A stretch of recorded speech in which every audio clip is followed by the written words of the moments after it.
वह भीड़ के जबरदस्त जो उसको भी देखकर अब मुझे भी एक काफी हद तक भरोसा हो गया है कि पिछली बार की तरह इस बार भी आप लोग अपने प्रदेश से या लोकसभा चुनाव में अपनी पार्टी का बेहतर रिजल्ट जरूर लाएंगे। इसके लिए अब मैं आप लोगों का ध्यान कुछ जरूरी बातों की तरफ दिलाना चाहती हूँ और इस संबंध में विशेषकर मैं कांग्रेस, बीजेपी व इनके अन्य सभी सहयोगी दलों के बारे में ये कहना चाहूंगी कि आजादी के बाद शुरू में केंद्र व देश के काफी राज्यों में भी ज्यादातर सत्ता यहाँ कांग्रेस पार्टी के ही हाथों में केंद्रित रही है, किंतु इनकी अधिकांश मामलों में रही गलत नीतियों एवं गलत कार्य प्रणाली आदि की वजह से ही फिर इस पार्टी को केंद्र व काफी राज्यों की भी सत्ता से बाहर होना पड़ा है तथा यही स्थिति इनकी सहयोगी पार्टियों की भी बनी रही है, जिसके कारण ही फिर पिछले कुछ वर्षों से भारतीय जनता पार्टी व इनके सहयोगी दल केंद्र एवं काफी राज्यों की भी सत्ता में काबिज हो गए हैं, लेकिन इनकी भी ज्यादातर रही जातिवादी, पूंजीवादी, संकीर्ण, सांप्रदायिक व द्वेषपूर्ण नीतियों एवं कार्य प्रणाली आदि से तथा इनकी कथनी व करनी में भी काफी अंतर होने की वजह से अब ऐसा लगता है कि इस बार ये पार्टी भी यानी कि भारतीय जनता पार्टी भी केंद्र की सत्ता में आसानी से वापस आने वाली नहीं है, बशर्ते यदि ये चुनाव इस बार फ्री एंड फेयर होता है तथा आम चर्चा के मुताबिक वोटिंग मशीनों में भी कोई गड़बड़ी आदि नहीं की जाती है और वैसे भी इस बार चुनाव में इनकी कोई भी पुरानी व नई चल रही नाटकबाजी, जुमलेबाजी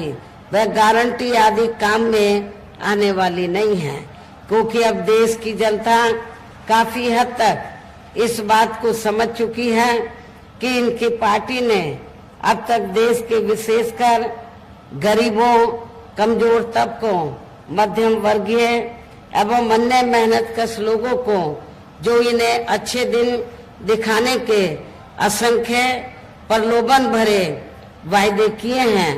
तथा अनेकों हवाई व कागजी गारंटी आदि भी दी है,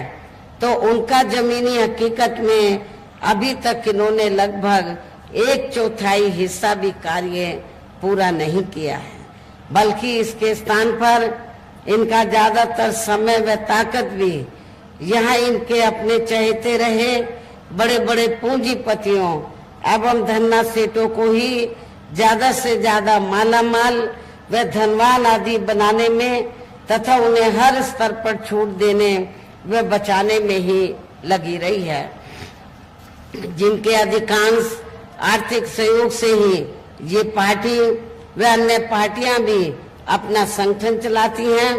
तथा चुनाव आदि भी लड़ाती हैं, जिसका काफी कुछ खुलासा बॉन्ड की आई रिपोर्ट से भी हो जाता है। इस संबंध में वैसे आप लोगों को ये मालूम है कि अभी कुछ दिन पहले माननीय सुप्रीम कोर्ट ने बॉन्ड के मामले में जो रिपोर्ट उजागर की है कि किन किन पार्टियों ने बड़े बड़े पूंजीपतियों व धन्ना सेठों से पैसा लिया है,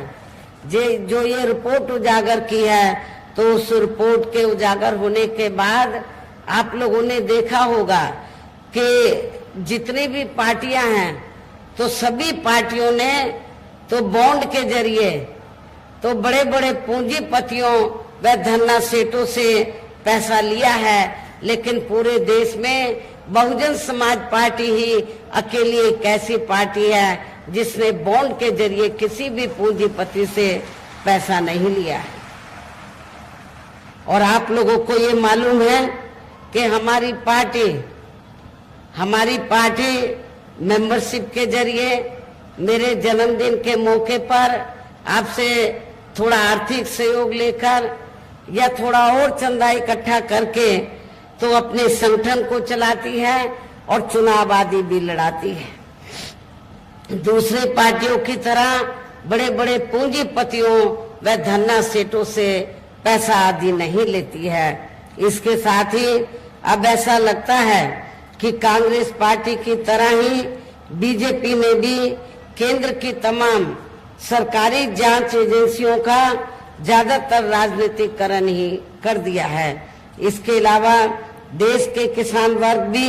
वर्तमान बीजेपी की सरकार में शुरू से ही अपनी विभिन्न समस्याओं को लेकर काफी ज्यादा दुखी व परेशान रहे हैं और अभी भी हैं। जबकि यूपी में 4 बार हमारी पार्टी की रही सरकार ने इनके हितों का भी हर स्तर पर विशेष ध्यान रखा है। हमने अपनी चारों हुकूमतों में तो चाहे छोटा किसान हो या फिर बड़ा किसान हो, हमने खासकर जो मझला किसान है, छोटा और मझला किसान, तो हमारी पार्टी की सरकार ने किसानों को तो समय से खेती करने के लिए साधन उपलब्ध कराए, सस्ते साधन उपलब्ध कराए और जो भी इनकी फसल हुई उस फसल का भी उचित दाम हमारी पार्टी की सरकार ने अपनी चारों हुकूमतों के दौरान दिया है। इतना ही नहीं बल्कि केंद्र में पूर्व की रही कांग्रेसी सरकार की तरह ही वर्तमान भाजपा सरकार में भी इनकी जातिवादी, हीन, सांप्रदायिक एवं पूंजीवादी सोच व नीतियों के चलते ही पूरे देश में सर्व समाज में से खासकर गरीबों, दलितों, आदिवासियों, पिछड़े वर्गों, मुस्लिम एवं अन्य धार्मिक अल्पसंख्यक समाज के लोगों का भी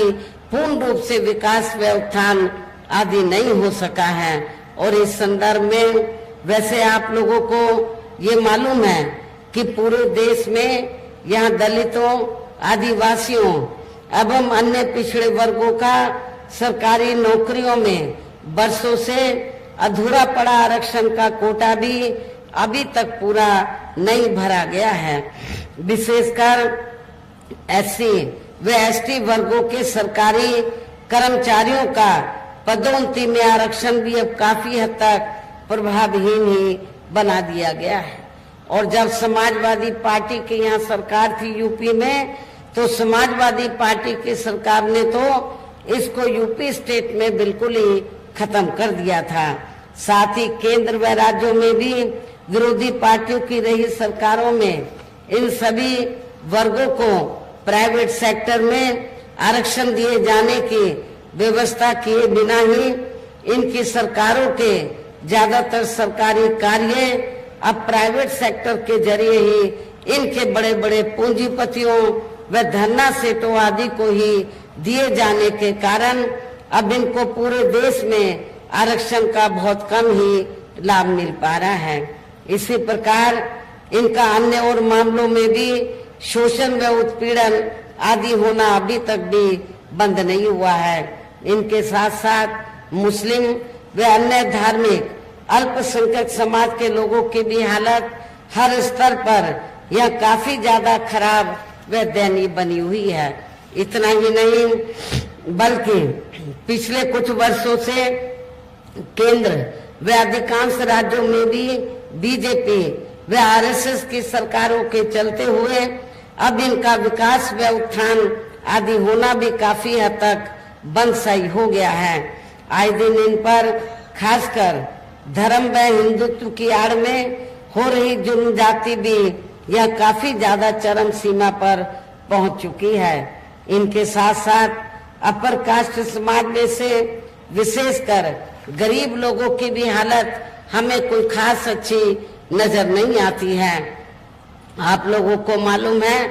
कि गरीब लोगों के साथ साथ तो अपर कास्ट समाज में से जो ब्राह्मण समाज है तो उनकी हालत सपा सरकार में भी काफी ज्यादा खराब थी और वर्तमान बीजेपी की सरकार में भी काफी ज्यादा खराब है। इनकी गलत कृषि नीतियों के कारण किसान वर्ग भी आए दिन आंदोलित ही रहता है। साथ ही इनके गलत आर्थिक नीतियों की वजह से देश की अर्थव्यवस्था पर भी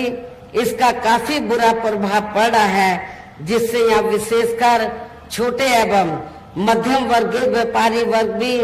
काफी ज्यादा दुखी व परेशान हैं। और अब केंद्र में पूर्व की रही सरकारों की तरह ही वर्तमान भाजपा सरकार में भी यहाँ पूरे देश में गरीबी, बेरोजगारी एवं महंगाई आदि भी लगातार काफी ज्यादा बढ़ रही है। देश में हर स्तर पर फैला भ्रष्टाचार भी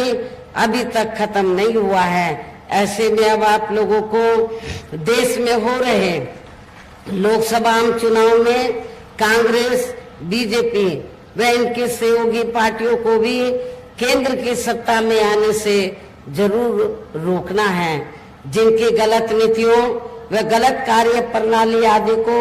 आप लोग काफी आजमा भी चुके हैं। ऐसी स्थिति में अब ये विरोधी पार्टियां इस चुनाव में भी किस्म किस्म के साम, दाम, दंड भेद आदि अनेकों हथकंडे इस्तेमाल करके केंद्र की सत्ता में आने की पूरी कोशिश में लगी हैं, जिनसे अपनी पार्टी के लोगों को हर स्तर पर काफी ज्यादा सावधान रहना है। और इस मामले में विरोधी पार्टियां अपने अपने पक्ष में हवा बनाने के लिए खासकर मीडिया, ओपिनियन पोल व सर्वे आदि का जो बड़े पैमाने पर इस्तेमाल कर रही हैं, तो उनसे भी अपनी पार्टी के लोगों को बिल्कुल भी गुमराह नहीं होना है। इसके साथ ही विरोधी पार्टियों के विभिन्न रूपों में जारी किए गए इनके हवाई व प्रलोभन भरे चुनावी घोषणा पत्रों एवं वायदों आदि के बहकावे में भी अपनी पार्टी के लोगों को कतई भी नहीं आना है। जिन्हें ये पार्टियां सरकार बनने के बाद ज्यादातर अमल में नहीं लाती हैं और अब जिन पर से देश की जनता का अधिकांश विश्वास ही उठ गया है। यही खास वजह है कि हमारी पार्टी किसी भी चुनाव में अपनी पार्टी का कोई भी चुनावी घोषणा पत्र आदि जारी नहीं करती है। वैसे भी हमारी पार्टी किसी भी मामले में कहने में बहुत कम बल्कि कार्य करके दिखाने में ही ज्यादा विश्वास रखती है। और इस बात का सबसे बड़ा सबूत ये है कि उत्तर प्रदेश में 4 बार हमारी पार्टी के नेतृत्व में रही सरकार ने चुनाव में अपनी पार्टी के बिना कोई जारी किए गए चुनावी घोषणा पत्र के ही प्रदेश व आम जनहित में काफी ऐतिहासिक कार्य करके दिखाए हैं। जबकि इस मामले में हमारी पार्टी का ये कहना है कि यदि इन पार्टियों के स्थान पर केंद्र में हमें अपनी पार्टी की सरकार बनाने का मौका मिलता है, तो तब फिर हमारी पार्टी की बनी सरकार केंद्र में यहाँ अब तक की रही सभी विरोधी पार्टियों की सरकारों की तरह केवल हवाई व कागजी कार्य आदि नहीं करेगी, बल्कि उत्तर प्रदेश की तरह ही जमीनी हकीकत में ठोस कार्य करके दिखाएगी। और इस संदर्भ में खासकर मैं ये कहना चाहूंगी, केंद्र द्वारा देश में पिछले कुछ समय से अति गरीब परिवारों को अस्थायी तौर पर फ्री में जो थोड़ी सी खाद्य सामग्री, राशन आदि दिया जा रहा है, तो उससे इनका स्थायी तौर पर भला होने वाला नहीं है। आप लोगों को मालूम है कि पिछले कुछ वर्षों से तो जब भी चुनाव आता है असेंबली का और पार्लियामेंट का, तो केंद्र की सरकार जो गरीब लोग हैं तो इनको फ्री में राशन देने की बात करती है, थोड़ा घना राशन दे देती है। लेकिन इसके बदले में जब इलेक्शन होता है तो भारतीय जनता पार्टी और आरएसएस के लोग करते क्या हैं, गांव-गांव में जाते हैं और गांव-गांव में जाकर जो हमारे गरीब लोग हैं, सर्व समाज में से जो गरीब लोग हैं, उनको ये कहते हैं कि देखो बीजेपी ने, श्री नरेंद्र मोदी जी ने आपको फ्री में राशन दिया है, आपने बीजेपी व श्री नरेंद्र मोदी का नमक खाया है, इसको आपको बीजेपी को वोट देकर जरूर अदा करना चाहिए। लेकिन मैं आप लोगों को ये बताना चाहती हूँ, इसमें रत्ती भर भी सच्चाई नहीं है, क्योंकि आप लोगों को जो फ्री में राशन दिया जा रहा है ये बीजेपी की मेहरबानी नहीं है, श्री नरेंद्र मोदी जी की मेहरबानी नहीं है। ये अपने जेब से आप लोगों को फ्री में राशन नहीं दे रहे हैं, बल्कि जो टैक्स से आपका पैसा जमा होता है, जनता का पैसा जमा होता है, उस टैक्स के पैसे से ही आप लोगों को फ्री में राशन दिया जाता है। इसलिए आप लोग जो है उनका नमक नहीं खा रहे हैं, अपने टैक्स का नमक खा रहे हैं। इसलिए आप लोगों को इनके बहकावे में कतई भी नहीं आना है। और वैसे भी इनकी ये जटिल समस्या, गरीब लोगों की ये जटिल समस्या देश में हर हाथ को काम देने से ही केवल दूर हो सकती है, जिसकी तरफ हमारी पार्टी की बनी सरकार विशेष ध्यान देगी। साथ ही देश में पिछले कुछ वर्षों से आए दिन बढ़ रही गरीबी, बेरोजगारी व महंगाई आदि से भी जनता बहुत ज्यादा दुखी व परेशान है, जिसे भी आर्थिक नीतियों में तब्दीली करके जरूर दूर किया जाएगा। धर्म की आड़ में, हिंदुत्व की आड़ में पिछले कुछ वर्षों से खासकर मुस्लिम समाज के लोगों का द्वेष की भावना से जो इनका काफी ज्यादा शोषण व उत्पीड़न आदि किया जा रहा है, तो उसे भी जरूर रोका जाएगा। और ये सब हमने अपने यूपी की रही सरकार में करके भी दिखाया है। जब 4 बार मेरी हुकूमत बनी तो हमने अपनी हुकूमत के दौरान कोई भी हिंदू मुस्लिम दंगा फिसाद नहीं होने दिया है। इसके अलावा हमने यूपी में सर्व समाज में से गरीब एवं बेरोजगार लोगों को बेरोजगारी भत्ता आदि न देकर उन्हें बड़ी तादाद में रोटी रोजी के साधन भी उपलब्ध कराए हैं, जो अब ये कार्य भी अधिकांश ठंडे ही पड़े हैं, जिनकी फिर केंद्र में सरकार बनने पर हमारी पार्टी की केंद्र में सरकार बनने पर फिर प्राथमिकता दी जाएगी। कहने का तात्पर्य ये है, देश में इस समय हो रहे लोकसभा चुनाव में विरोधी पार्टियों के जारी किए गए इनके हवाई व प्रलोभन भरे चुनावी घोषणा पत्रों आदि के बहकावे में अब यह खासकर देश के अति गरीबों, मजदूरों, बेरोजगारों एवं अन्य मेहनतकश लोगों को बिल्कुल भी नहीं आना है। और अब इन्हें ऐसे सभी विरोधी पार्टियों को हर हालत में केंद्र की सत्ता में आने से जरूर रोकना है, जिनकी कथनी व करनी में काफी अंतर रहा है तथा जिन्हें ये लोग बरसों से आजमा भी चुके हैं। ऐसे में अब मेरा यही कहना है कि आप लोगों को अपने खुद के व अपने प्रदेश एवं देश के भी हित में अपने वोटों को यहाँ कांग्रेस, बीजेपी व अन्य विरोधी पार्टियों को न देकर केवल अपने एकमात्र हितैषी पार्टी बहुजन समाज पार्टी को ही देना है। जो ये पार्टी उत्तर प्रदेश की तरह ही केंद्र में भी अपनी पार्टी की सरकार बनने पर फिर पूरे देश में यहाँ अपनी पार्टी के सर्वजन हिताय व सर्वजन सुखाय की नीतियों पर आधारित ये सरकार चलाएगी। इसके साथ साथ केंद्र से जुड़ी आपके क्षेत्र की जो भी यहाँ स्थानीय समस्याएं होंगी तो उन्हें भी फिर दूर करने का हर संभव पूरा प्रयास किया जाएगा। साथ ही यहाँ गरीबों, मजदूरों, बेरोजगारों, कर्मचारियों, किसानों, छोटे व्यापारियों एवं अन्य मेहनतकश लोगों के हितों का भी विशेष ध्यान रखा जाएगा। सर्व समाज में से खासकर गरीबों, दलितों, आदिवासियों, पिछड़े वर्गों, मुस्लिम व अन्य धार्मिक अल्पसंख्यक समाज के लोगों के विकास एवं उत्थान के साथ साथ हर स्तर पर इनकी सुरक्षा आदि के लिए भी सख्त कदम उठाए जाएंगे। और तभी फिर यहाँ वास्तव में अपने देश के महान संतों, गुरुओं व महापुरुषों में भी विशेषकर महात्मा ज्योतिराव फूले, श्री छत्रपति शाहू जी महाराज, श्री नारायण गुरु, बाबा साहब डॉक्टर भीमराव अंबेडकर एवं मान्यवर श्री कांशीराम जी का अधूरा रहा सपना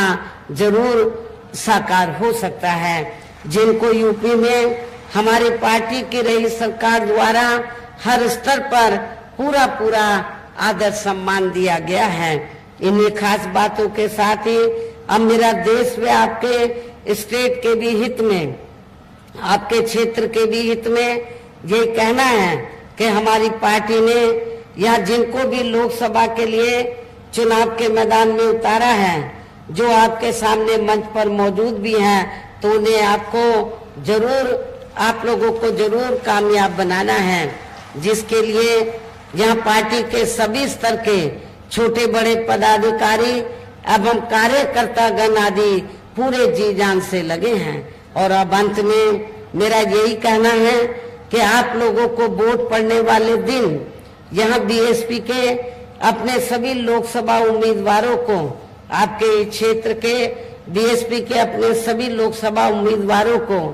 अर्थात श्रावस्ती लोकसभा की सीट से हमने श्री मुईउद्दीन अहमद खान उर्फ हाजी दद्दन खान को हमने चुनाव के मैदान में उतारा है। आप लोगों को ये मालूम है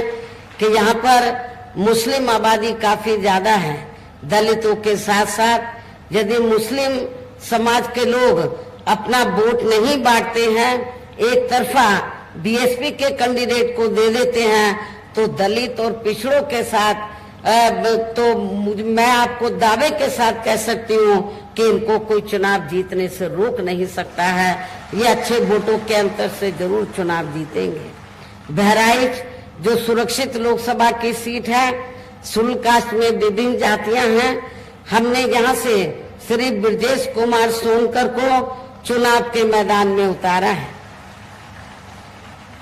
ये पढ़े लिखे आपके साथी हैं, इनको भी आपको कामयाब बनाना है। कैसरगंज लोकसभा की सीट से अपर कास्ट समाज में से खासकर ब्राह्मण समाज से हमने श्री नरेंद्र पांडे को अपना प्रत्याशी बनाया है। गोंडा लोकसभा की सीट से हमने श्री सौरभ कुमार मिश्रा को चुनाव के मैदान में उतारा है। इनकी भी आबादी, कैसरगंज गोंडा में ब्राह्मण समाज की आबादी काफी ज्यादा है। यदि ब्राह्मण समाज के लोग अपना वोट बांटने की बजाय बीएसपी के अपने उम्मीदवारों को दे देते हैं, तो फिर ये भी जरूर कामयाब होंगे। आपके इस देवी पाठन मंडल में विधानसभा गैसड़ी में बाई इलेक्शन हो रहा है, तो इस बाई इलेक्शन में हमने मोहम्मद हारिस खान को चुनाव के मैदान में उतारा है। मेरी आप लोगों से पुरजोर अपील है, आप लोगों से यही कहना है कि आप लोगों को वोट पड़ने वाले दिन यहाँ अपनी पार्टी के सभी लोकसभा उम्मीदवारों को बाई इलेक्शन में जो विधानसभा का चुनाव लड़े, उनको भी अपनी पार्टी के हाथी चुनाव चिन्ह के सामने वाले बटन को दबाकर इन सभी प्रत्याशियों को जरूर कामयाब बनाना है। इनको रिकॉर्ड तोड़ वोटों के अंतर से जरूर जिताकर भेजना है। इस खास अपील के साथ ही अब मैं अपनी बात यही समाप्त करती हूँ। जय भीम, जय भारत। बहुजन समाज पार्टी जिंदाबाद। बहुजन समाज पार्टी